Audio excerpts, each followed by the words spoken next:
अर्थात दिखाई देता है। ये किससे उत्पन्न किया, किसने उत्पन्न किया है? छोटी रहेगी घर में, भगवान ने उत्पन्न किया है, ईश्वर ने उत्पन्न हुआ है। हमने इससे पहले कथा में श्रवण किए थे कि नहीं कि पहले भगवान निराकार थे, निर्गुणातीत थे, स्वतंत्र थे। फिर वही जो है उनके अंदर इच्छा संकल्प उत्पन्न हुआ और वही साकार रूप धारण किए। फिर उन्होंने ही प्रकृति पुरुष का रूप धारण किए इत्यादि हमने कथा में श्रवण किए थे ना। उन्होंने पंच तत्व को उत्पन्न किया, 24 तत्वों को उत्पन्न किया और आत्म रूप से स्थित हुए। और इसी 24 तत्वों से हमारे शरीर बना हुआ है। और 25वां तत्व परम पुरुष परमात्मा इसमें आकर विद्यमान हो गया। तो इस संसार को उत्पन्न करने वाला कौन है? परमात्मा है। और उसने उत्पन्न कहाँ से किया? भाई उत्पन्न किया तो उसके पास कोई सामग्री होगी, तो बोलते नहीं सामग्री कोई नहीं था। फिर कैसे उत्पन्न हुआ?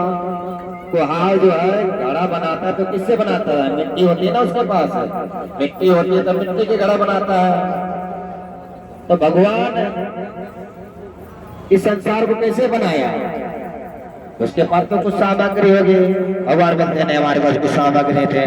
फिर कैसे बना? फिर बोलते हैं मैं स्वयं बनाऊं, मैं ही जो है इन पंच तत्व के रूप में यहाँ और 24 तत्व के रूप में जो है मैं से हम जो है परमात्मा ही स्वरूप है। परंतु हमारे अंदर एक चीज आ गई, क्या? अहंता और ममता।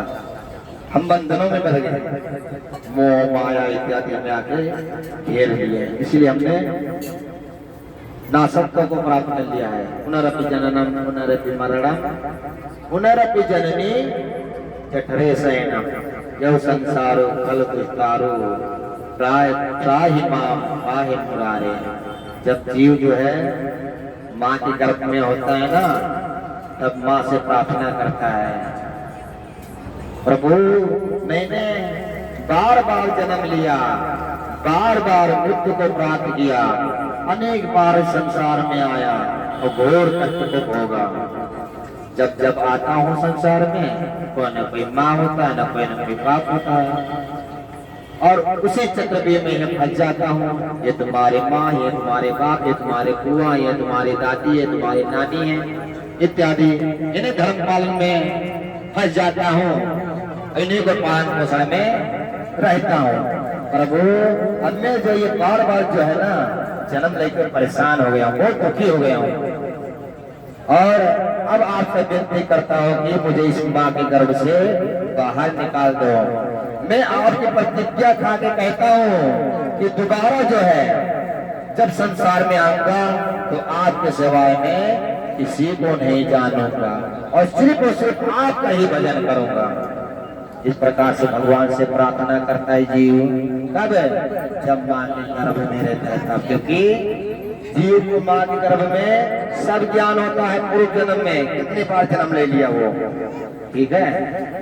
और माँ के द्वारा बहुत कष्ट मिलता है उसे। जब गर्भ में होता है तो माँ चलती है तो भी कष्ट होता है, खाती है तो भी कष्ट होता है उसे। कुछ गर्म चीजें खा पी लिया तो उससे भी कष्ट होता है, तीखा खा पी लिया तो उससे भी कष्ट होता है, भयंकर कष्ट होता है उसे। इसीलिए वो फिर जो है भगवान से प्रार्थना करता है। भगवान को दया आता है। भगवान बोलते हैं ठीक है मैं तो तेरे को निकाल देता हूँ बाहर, और बाहर जाते तो सब कुछ भूल जाएगा। वो बोलता है नहीं प्रभु एक बार अब मेरे को बाहर से निकाल के देखो माँ के गर्भ से। मैं सच्ची बताता हूँ मैं आपके सिवाय किसी को नहीं जानूंगा, आपके सिवाय किसी का भजन नहीं करूंगा। इस प्रकार से वो भगवान से विनती करता है। तब भगवान उसे माँ के गर्भ से बाहर निकालते हैं प्रसूति का वायु से। और जहाँ जीव संसार में आता है तो संसार में आते ही उसे जो ये वायु लगती है ना, उससे भयंकर दर्द होती है। ऐसे जैसे बिच्छू काटते हैं ना, बिच्छू किसको किसको काटा है? किसको काटा है बिच्छू? ये भी काम है ना, चींटी काटी है, हाँ दर्द होता है ना। चींटी के 100 गुना ज्यादा जो दर्द होता है बिच्छू को काटने से है। हाँ तैया तो कुछ नहीं उसके आगे, बिच्छू के आगे। तो एक ऐसे हजारों बिच्छू काटने कितना भयंकर दर्द होता है। ये जब हवा उस शिशु के शरीर में लगता है तब, इसीलिए वो चिल्लाता है बाहर आते ही। और इस दर्द के कारण जो है वो सब भूल जाता है, उसे माया घेर लेती है।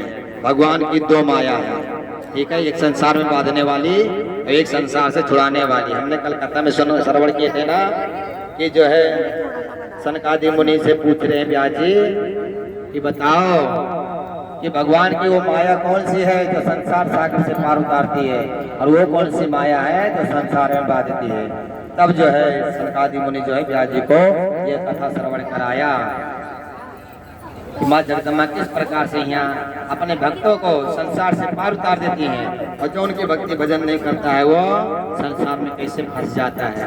तो संसार में जो है उनकी जो दूसरी माया है, संसार बाधित माया है, उन्हें बांध देती है और वो सब कुछ भूल जाता है। गुरुजनों के जितने संस्कार होते हैं ना सब भूल जाता है। फिर वीडियो बन रही है ना, इसका समझ में नहीं आ रहा।